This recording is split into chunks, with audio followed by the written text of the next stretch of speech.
this is What If Deku Was Black Noir Part 1. Now, this is kind of a spin-off series of my What If Deku Was, Homelander good version. I am going to make a bad version, but I guess you already know what the bad version was, because it would just be Deku killing everybody, but yet again, whatever. So basically, yeah, so this is a little what if I wanted to do after I saw episode 4 of The Boys. When I saw pretty much, after I saw episode 3, I think. Yeah, where I saw, the reveal, spoiler alert for Black Noir. Switch like maybe a couple minutes later. Basically, episode 3, if you haven't seen The Boys, episode 3, season 3, we were shown pretty much Black Noir's identity, that he's a brother, like the very first black soup. And I don't understand why would they make a African American soup during this time, in these days, or back in those times. A lot of African Americans were, trials and superhero lore, and also other like real life lore, trials for experiments. And for like a superhero team, I'm pretty sure, I have a suspicion that Black Noir is the head of Vought's brother, or related to him in some way, because they were talking to each other, and like he's the only one that probably knows Black Noir's identity. And Black Noir, since he did get messed up, I mean jacked up, doing the whole fight scene where the enemy forces fought, or completely bodied the whole squadron, and also bodied most of these soups. Like, bro, I mean, like, come on. Like, Black Noir was a total, oh my gosh, man. At least he was a trooper, man. At least he started to fight. Unlike freaking Swado try to fly away. Like, come on, man. Come on. But whatever. So we're not gonna get into that anymore. But basically, let's just dive right into the video. And this is gonna be more of a hero, anti-hero type thing. And Deku's gonna be a lot more a complicated character. And Deku will be mute for the majority of this series, so I'm just going to be narrating Deku's thoughts and other characters around him, pretty much their, thoughts on Deku, and also them talking to or talking about Deku.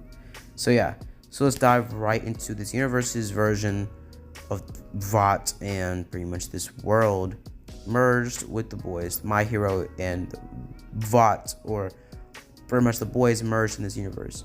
Let's start. So basically, in this universe, the 7 Vought International, they all exist, but Compound V is kind of, let's just say, a weird substance in this world. Now, quirks in this world are not the project of, or the product of, Compound V, like in my other Homelander What If. Like I said, Compound V in the Homelander What If, Compound V was spilled into the Earth's water supply, or the, pretty much the planet's water supply, giving everybody in the world, exposure to Compound V, and basically making them pass it on to their children, and their children being born with powers, and those being called quirks. So basically what would happen doing this, quirks would still naturally come because of evolution, but during this time, Vought would have been actually the very first hero company before quirks became a thing, as Compound V would have been made a thing. As the first couple, lines of heroes would become a thing, and Vought would start to inject other people with Compound V. Eventually, over time, Compound V becoming more deadly to people because quirks started to come into the world. As they would have started to die down, as they would have modified Compound V to be able to give anybody that was born without a quirk powers, and also be able to boost other people's weak quirks to super hero or super villain levels of strength, being able to take down a whole entire city blocks or murk somebody without even blinking.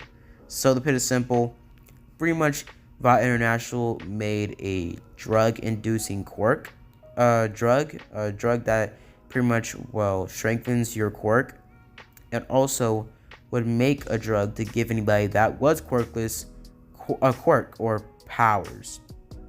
And basically, people that have Compound V in their system, Compound V superheroes are still a thing, because people that are born quirkless are, tracked down by Vought, and are given Compound V against their will, to have a quirk and to be taken by Compound V and put under their surveillance and be made a hero. But since, quirk heroes and legal laws were going against Vought had to allow, their parents to raise the children, but also be, over the child's life all their life. So overall, over time, Vought became a bigger, pretty much company. It becoming somewhat the same company as in the boys universe, but not as big as like Vought Plus or whatever. Basically, pretty simple. Pretty much, Vought did have a superhero team, and superhero teams would be actual more popular thing in the My Hero universe. But majority of quirk heroes worked alone or either worked in duos. So yeah. So basically, we switch a couple years after the whole explanation of this universe and this universe's timeline and everything like that.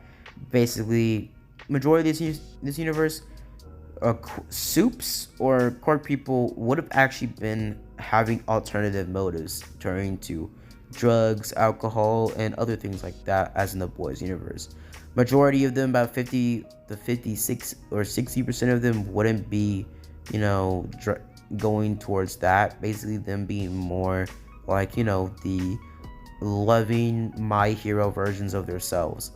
But in this world, the classic characters we see from or the original members of the Seven would still be a thing in this universe, them being American heroes, but majority of them being in Japan as well, off and on, as Homelander would actually be a hero in this universe, aka Homelander being the pro hero in America, as pretty much, well, let's switch a couple years, let's say about 2 years prior, where 2 years, like right when the original canon would start for Deku or My Hero, we would get stopped about 2 years before that, as nothing would happen for those 2 years. Eventually, Deku getting of age to sign up for UA, eventually the story beginning then. So it would be about 2 years where the story would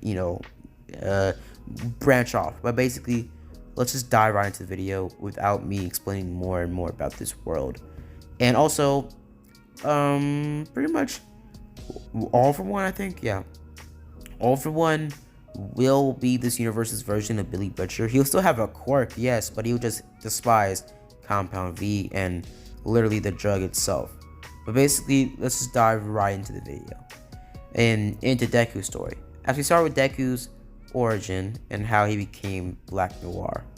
As Compound V would become a big sprite thing, and most people would know that it would be a drug or another substitute or alternative motive for people that weren't quirkless to have a chance to become a hero, but having to work under Vought's thumb though.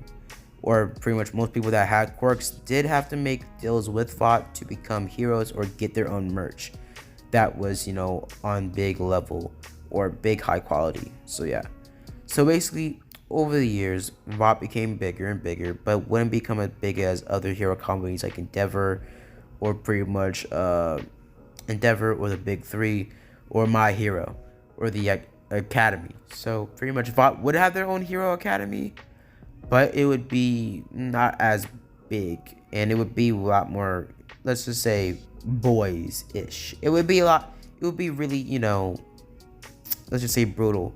So basically, yeah, so Deku over time, as Deku would be born in this world, as he would be born to loving mother and father, as about when Deku was about 5, while he was on his way to the quirk doctor, as Deku and his parents were driving him to the quirk doctor, as he would get hit by a car that was flying out of the air, as it would crush the car.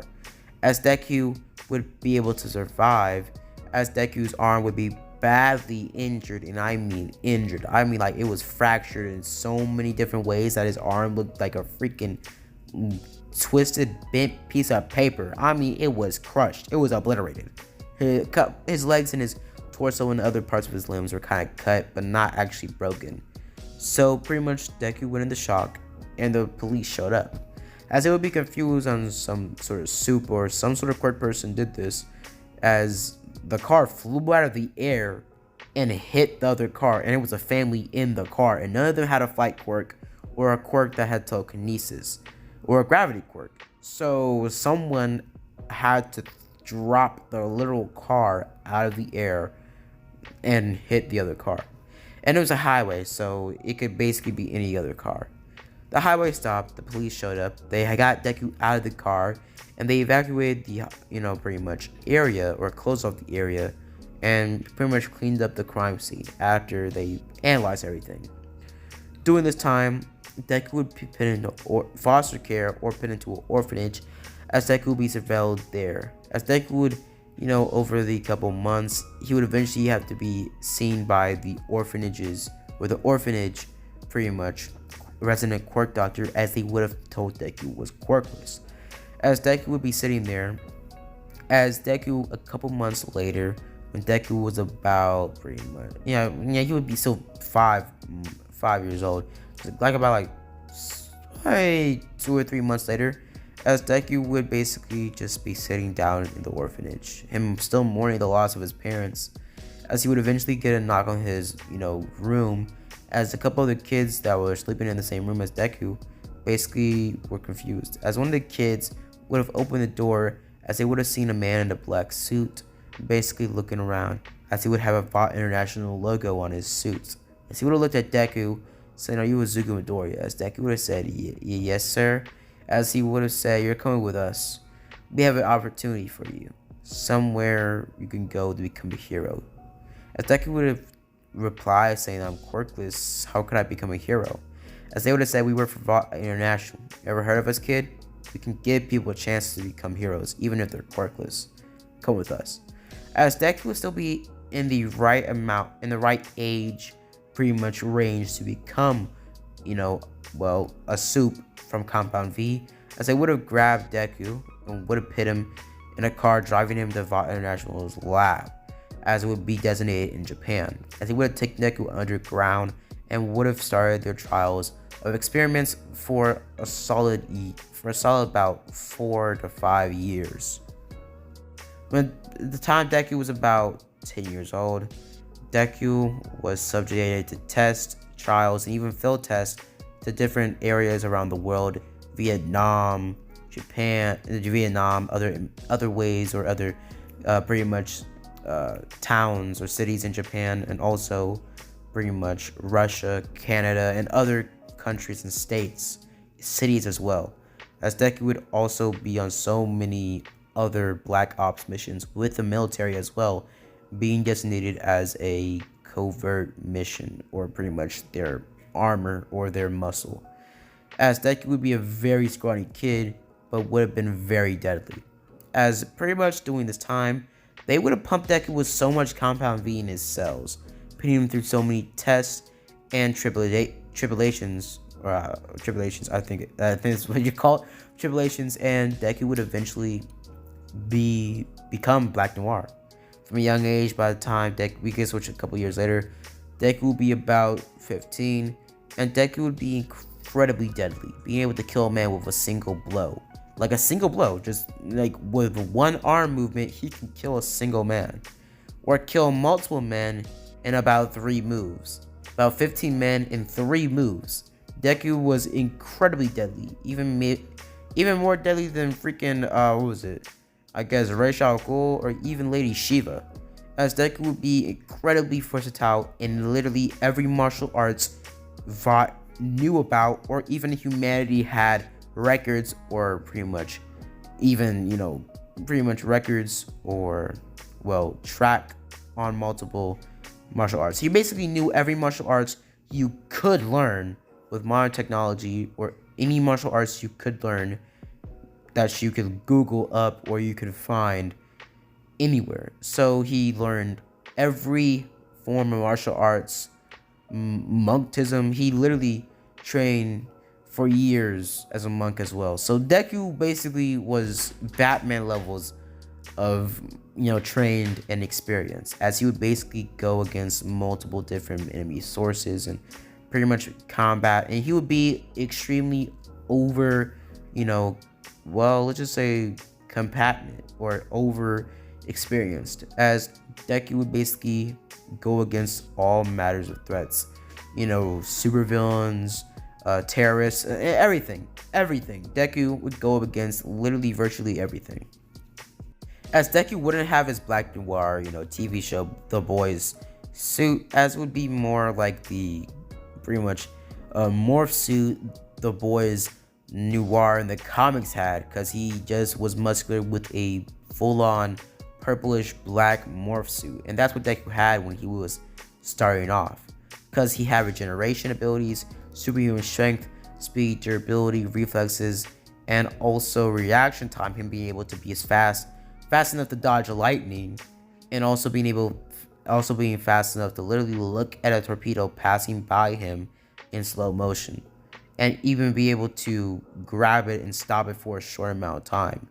As Deku's superhuman strength would go as far as to be able to push a tank over on his backside in about, let's say, like 4 or 3 seconds, as he would also be able to pretty much punch through concrete, like clean through concrete walls, and also be able to kick down concrete pillars with no effort at all.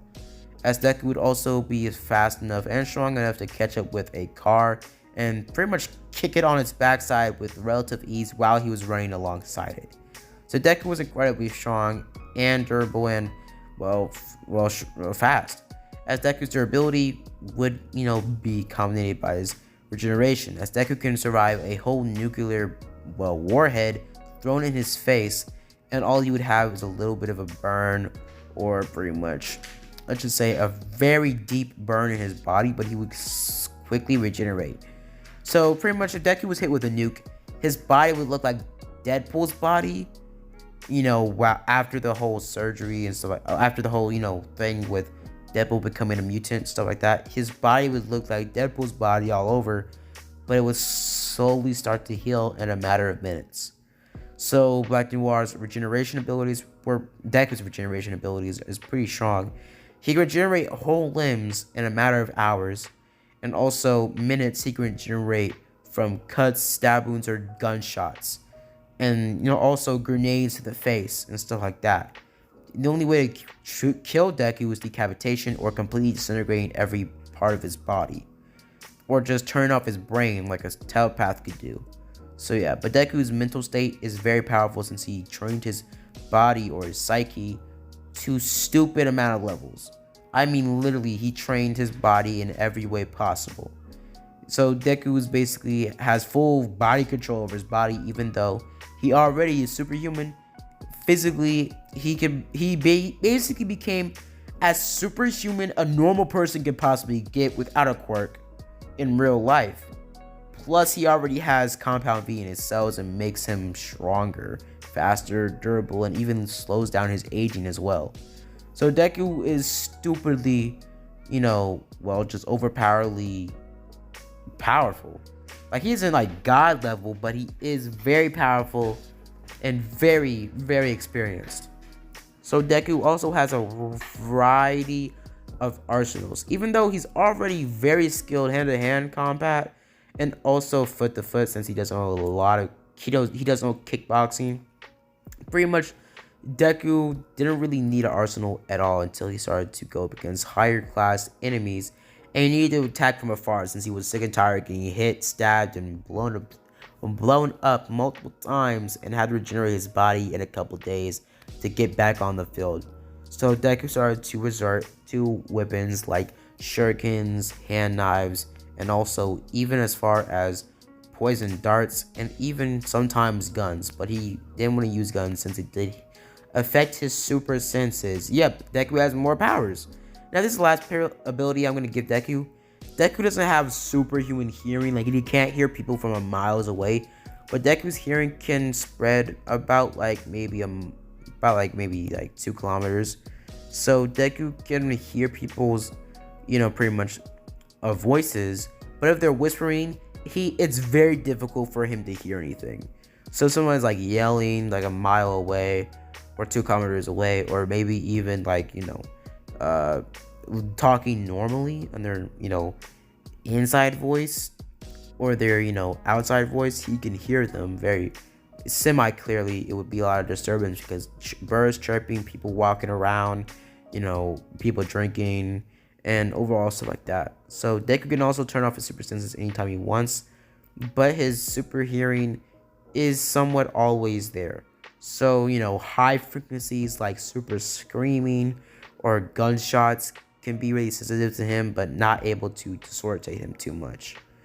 Deku, his super smell and other tastes like that, they're not really super, they're just really potent, about 2% potent, 2% more potent than human, senses. So yeah.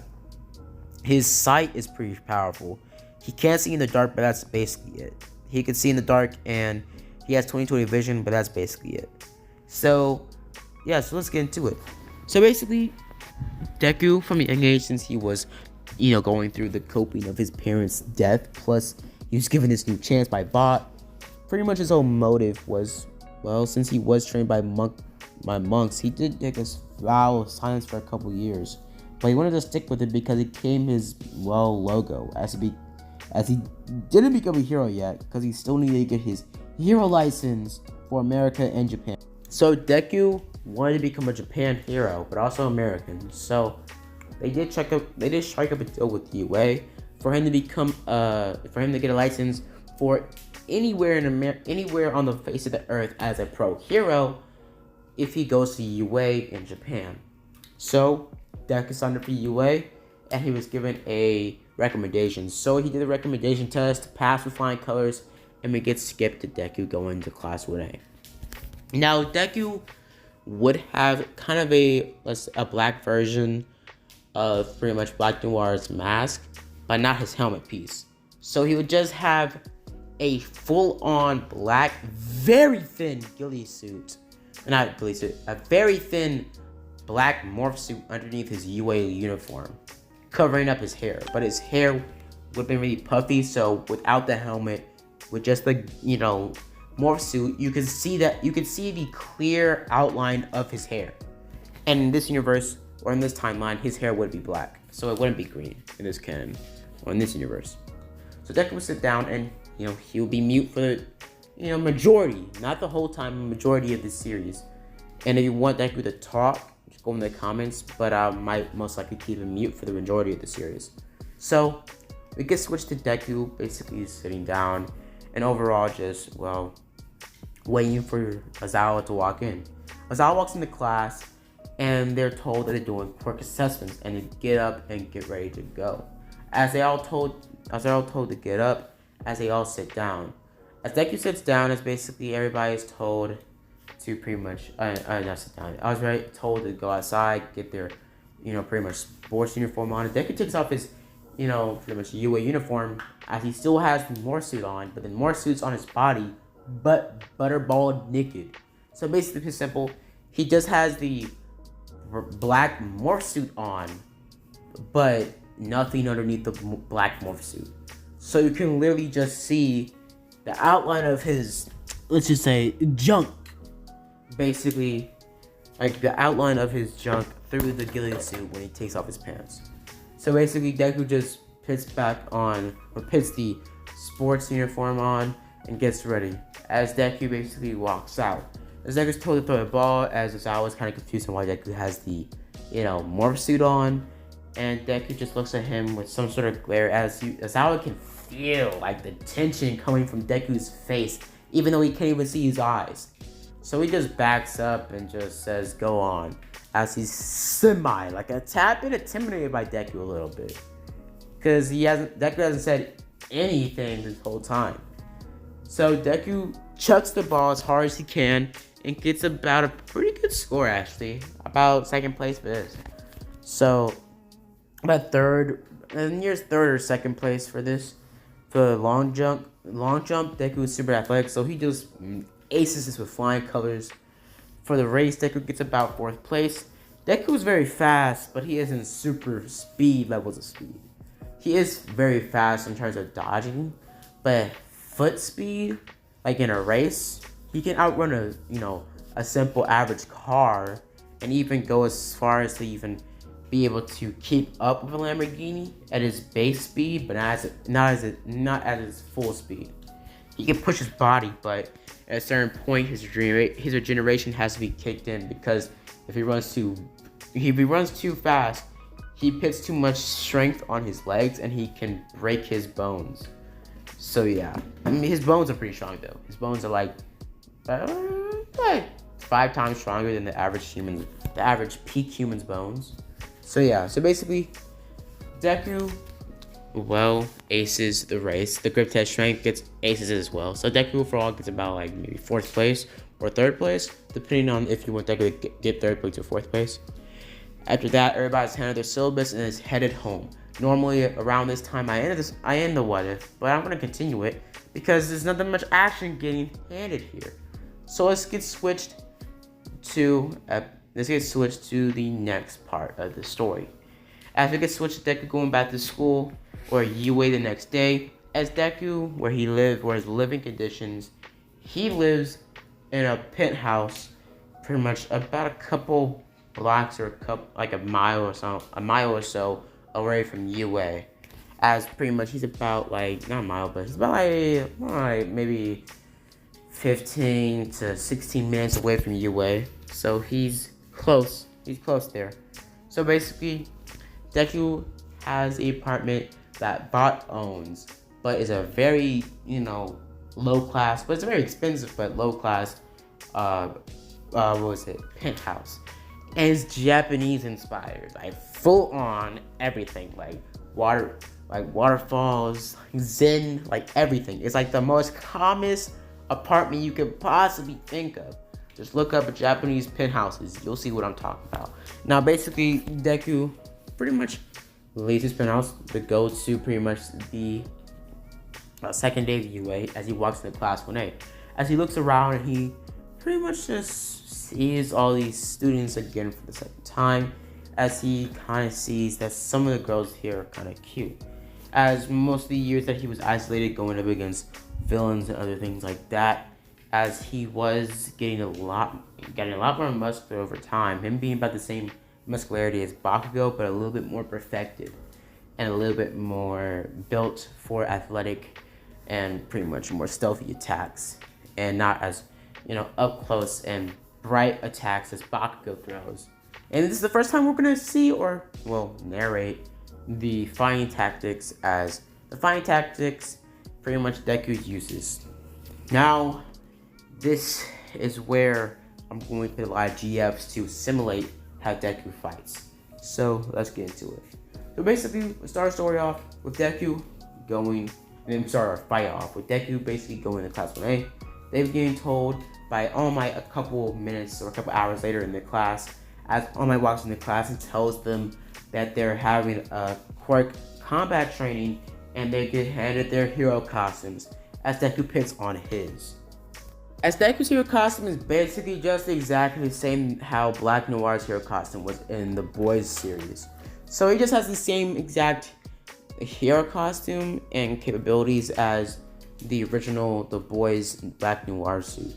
So nothing special, just the exact same suit as Black Noir in the TV show. So yeah.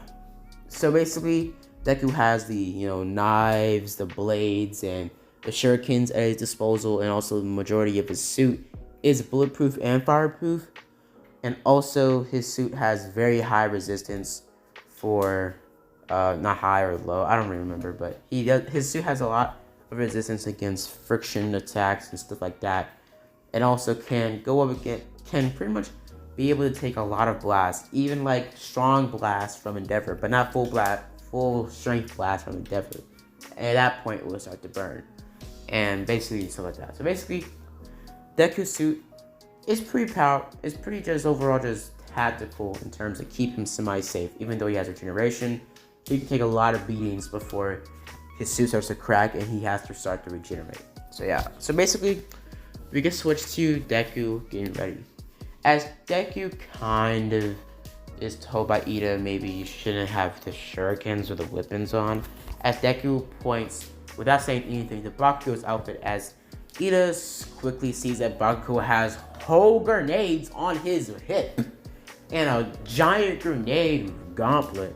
So Deku knows for a fact Ida cannot be talking about him. So he just walks off from Ida as Ida's staring at Bakugo's waist as he sees the grenades. As he just looks away. As Deku just disappears and appears on the other side of the line as they're all lined up, pretty much in the selection room. As they all told that they're gonna team up in partners. As Deku is teamed up with Ochaku, one of the girls that he thinks is cute, but he just doesn't show any emotion since no one can see his face under the mask, so he can't show emotion. Except for like his head movements and, pretty much body movements. So yeah, so basically what happens is they are teamed up together against Bakugo and Ida, and Deku pretty much sits there quietly and doesn't tell, Ochaku anything. He points to the stairs to Ochaku and pretty much gestures her to go upstairs to look for Ida.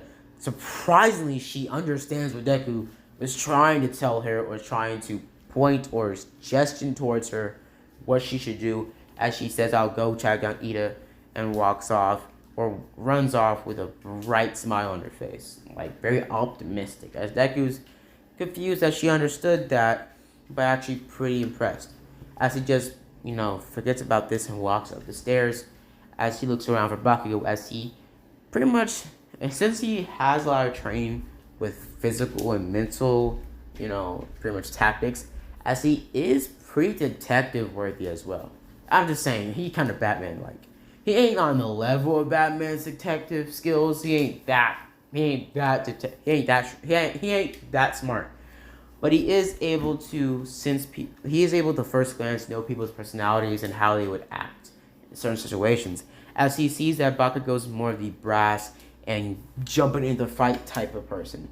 As Bakugo in this canon still goes down there to take down Black Noir, as pretty much he sees that this guy thinks he can just become a pro hero without saying anything. As pretty much Bakugo goes on the stairs trying to pick a bone with Deku, even though he doesn't even know it's Deku. As Deku basically remembers Bakugo from his childhood, as he, for the first time, feels real anger without even having to be, pretty much his anger being simulated because on tests or fields. Because in the field, he has to keep his mind cleared to make sure he doesn't get decapitated or die. So from a very young age, he had to worry about his life being killed. Even when he got in the car accident, his life was not even threatened before, not near as much level of, life-threatening situations he got in. Actor Vibe gave him that field training. So pretty much Deku basically walks up to Bakugo, they ain't saying nothing, about to intent to just walk past him and tape his legs behind, to basically just take him down without minimum damage to him, since he doesn't want to hurt him. Since he knows for a fact he's way more experienced than Bakugo, but Bakugo's powers are a little bit more powerful than his. Basically, Bakugo looks at Deku and says, "You really ain't gonna say anything?" Basically, him saying, "Take this." Basically, him throwing a huge explosion towards, pretty much Deku. As Deku dodges the explosion with minimum effort, as he punches Bakugo straight in the gut, making him pretty much spill out or cough out blood, anime style. As he throws Bakugo down to the ground, as he thinks he knocked him out. As Bakugo surprisingly is a fighter, as he gets up and throws another explosion towards Deku, as he dodges more explosions, and Deku being kind of surprised on how Bakugo's explosions and his fighting technique is actually pretty strong and actually pretty unpredictable at sometimes. As Bakugo eventually sees that Deku is mainly ever not really getting phased by any of these explosions, as Bakugo pulls a pin and pretty much throws a huge explosion towards Deku, as Deku is pushed about 15 feet away. As Deku gets back up, his suit being minorly phased, and some of the silver from the black paint, paneling being shown, it being a little bit scruffed up, but Deku just getting up and some of his bones cracking back in place. I did say Deku can survive nuclear attacks, but that's when he's focusing his regeneration at full speed. So basically, when Deku get hit with something like a nuclear attack or a warhead or something like that, he can survive it. but his body is constantly regenerating to keep his body from, well, disintegrating. So his cells keep on rebuilding themselves every second or every millisecond. His body and his flesh is getting melted away. So he can still be injured, but he just regenerates very quickly from normal explosions. So yeah, so basically Deku just gets up and sprints at Bakugo full speed, not letting him throw another blast. As Bakugo surprisingly is able to, hit in another lick or another blast from his other goblet, right at point blank from Deku's face, as Deku is sent flying. As Deku gets back up, as he has a huge hole through his head, but since his head is still attached to his body, his brain and his eyes start to regenerate back as they should. As Deku's hair and eye is now exposed. As Deku gets up, as he grunts, and Bakugo's kind of confused, as he didn't even hear, Deku's, voice before. As Deku seems to give off very, he's pissed vibes. As he sprints full speed. I mean, before, he was just booking it towards Bakugo, trying to speed blitz him. But he booked it. I mean, he was jumping, he was literally full Olympic athlete bolting towards Bakugo. He didn't even have to build up speed. Immediately, he was at full speed as soon as he popped the first 2 steps. He was bolting towards Bakugo at full speed. Bakugo tried to throw another explosion, but his arm was cut by Black Noir, and Black Noir stabbed right through Bakugo's thigh as he kicked Bakugo down to the floor. As Black Noir was smart enough to move the blade away from the vital part, or the vital blood, the blood vein that's in your leg that you can die from if someone cuts it or stabs it. So basically, Deku just stabbed Bakugo in the knee or somewhere lower, near his calf area, as Bakugo falls onto the ground. As Deku starts to beat every living piece. He starts to beat the soul. Bro, Bakugo would have to pray after this. He starts to beat the soul. Beat the soul. I mean, I'm finna go preacher mode. He starts to beat the brakes off of Bakugo. He starts to beat him effortlessly. He starts to smack him around like a rag doll, man. He just starts to roundhouse kick him, man. He goes ham on him. He's a one-man army, and he's jumping him by himself. He's beating him. For a solid 15 minutes, Bakugo is unrecognizable. If he went on for a single one more minute, Bakugo would have died brutally.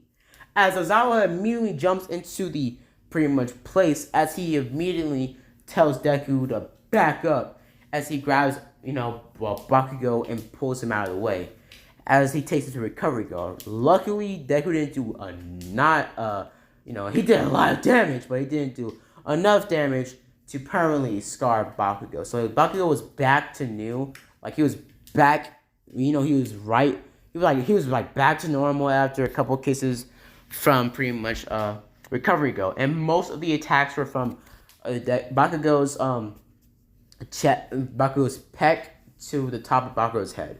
So it was mainly to his shoulders, to his face, attacks to his shoulders and face.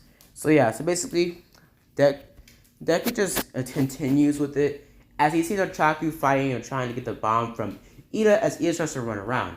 As Ida pretty much sees Deku, as he kicks Deku upside the face, as he speed blitz past Deku, as he still has the bomb in his face, in his hand. As Deku is hit by, pretty much the Ingenium full counter, bah! Right beside the forehead, as Deku falls onto the ground.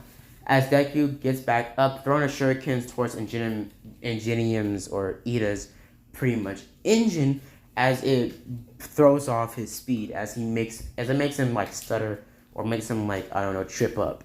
Literally, as he gets back up on his feet, as he looks up, and nowhere, Batman style, he appears instant transmissions before this man's eyes, and he big daddy smacks that man like a pit, bro.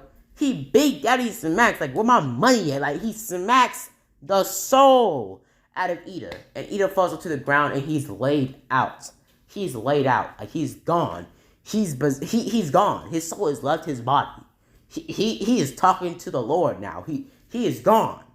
But Ida, he's still alive. He's just knocked out cold. As Deku grabs the bomb out of Ida's hand as Ida falls onto the ground. As Deku and Ochaku win. As Deku throws pretty much gently lays the bomb down to the ground as he walks off, giving a little bit of a handshake or high five to Ochaku. As Ochaku hugs him, pretty much saying we won. As Deku kind of blushes underneath the mask, enough for his mask to pretty much be able to be seen through Ochaku. As Ochaku sees the blush through Deku's mask, since earlier Deku's mask was attacked or was damaged. As Deku walks off, as he goes back into the locker room, as he gets his his morph suit and puts it back on his body, putting his hero costume in like the shop so it can get fixed. As Deku, puts on his street clothes, as he still has the black morph suit on, as he walks off. As pretty much Deku walks off, as he sees Bakugo in front of the school waiting for him.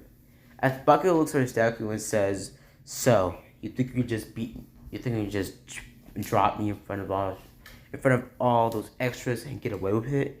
Him conjuring up explosions, about to, try to throw as many explosions at Deku as possible. As Deku walks towards him, and Bakugo's about to throw an explosion, but as soon as he blinks, somehow Deku sneakingly, appears right in front of Bakugo and punches him up the nose, that his nose almost is cracked or broken, but his nose just starts to bleed uncontrollably. As Deku walks off, basically muttering the words pathetic. As he walks off. Like muttering, whispering. Like only freaking Superman can hear him. Like he whispers. Like very like no one would be able to hear it. Like you would have to turn your volume up at full maximum to hear this on camera. Like he whispers the words pathetic. As he walks off, basically being picked up by a Vought International's limo and getting dropped off by his penthouse. As Deku goes into his penthouse, taking off his, morph suit, and overall just being kind of a gi, as he just, sits in serene peace for the next couple hours as he goes to sleep that night, peacefully. I'm going to leave it off here, guys.